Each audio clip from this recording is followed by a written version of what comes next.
राम शिंदे यांनी मुख्यमंत्र्यांची भेट घेतली आहे। या क्षणाची एक मोठी बातमी, राम शिंदे यांनी मुख्यमंत्र्यांची भेट घेतलेली आहे आणि या भेटीमध्ये आता काय नेमकी सविस्तर चर्चा झाली आहे हे बघणं खूप महत्त्वाचं ठरणार आहे। मात्र अधिवेशनाचा शेवटच्या आठवड्यातला आजचा पहिला दिवस आहे। अनेक राजकीय घडामोडींनी आजचा दिवस चांगलाच गाजतो आहे।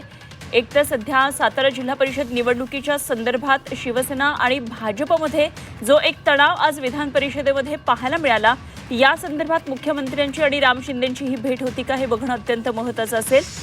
आणि त्याचबरोबर नाशिकमधल्या भोंदूबाबा संदर्भातली चर्चा विधानसभेमध्ये घडवून आणली गेली नाही आणि या संदर्भात सुद्धा एक महत्त्वाची घडामोड घडली आहे। ते राम शिंदेंनी मुख्यमंत्र्यांची भेट घेतली आहे आणि यामध्ये सातारा एसपींच्या निलंबनाबाबत चर्चा झाल्याची माहिती कळते आहे। तर काही वेळापूर्वीच विधान परिषदेमध्ये नीलम गोऱ्हे यांनी या संदर्भातली घोषणा केली होती, तसे निर्देश दिलेले होते आणि पोलीस अधीक्षकांना निलंबित करण्यात यावं असं त्यांनी आदेश दिलेले होते। आणि आता राम शिंदे यांनी मुख्यमंत्र्यांची भेट घेतलेली आहे। सातारा एसपींच्या निलंबनाबाबत आता दोघांमध्ये चर्चा झाल्याचं कळतंय, त्यामुळे या संदर्भातला काय नेमका निर्णय होतोय हे बघणं महत्त्वाचं ठरणार आहे। ओम देशमुख आमचे प्रतिनिधी आपल्याबरोबर आहेत, आणखी सविस्तर तपशील जाणून घेऊया। ओम, आत्ताच मुख्यमंत्री आणि राम शिंदेंची भेट झालेली आहे। सातारा जिल्हा परिषद पोलीस अधीक्षक हा मुद्दा होता असं कळतंय, काय नेमके या संदर्भातले तपशील?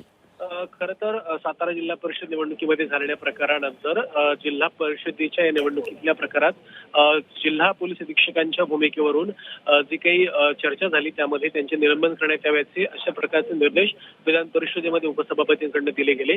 या अनुषंगानं सभापती राम शिंदे आणि मुख्यमंत्री देवेंद्र फडणवीस यांच्यामध्ये काही मिनिटांपूर्वी भेट झालेली आहे। मुख्यमंत्र्यांच्या दालनात सभापती आले होते आणि या दोघांमध्ये या सगळ्या संदर्भात चर्चा झाल्याचं कळते। त्यामुळे खऱ्या अर्थानं उपसभापती नंतर आता या निर्देशांचं पुढे काय होतं आणि खऱ्या अर्थानं कारवाईच्या संदर्भात सूचना देण्यात आल्यात, त्यामध्ये मुख्यमंत्र्यांकडून काही कारवाई केली जाते का आणि एकंदरच जे निर्देश होते मुळात त्या निर्देशाच्या संदर्भात काही कारवाई होते का, जर ते निर्देश योग्य पद्धतीने दिले गेले असतील तर त्यानुसार कारवाई देखील होणार का, हा प्रश्न आता खऱ्या अर्थानं विचारला जातोय। त्यामुळे मुख्यमंत्री आणि राम शिंदेंच्या भेटीनंतर एसपींच्या निलंबनासंदर्भात दिलेल्या निर्देशांचं काय होणार पाहणं महत्त्वाचं ठरत आहे। श्वेता, ठीक, धन्यवाद ओम दिलेल्या माहितीसाठी। ओम देशमुख आमचे प्रतिनिधी आपल्याबरोबर होते।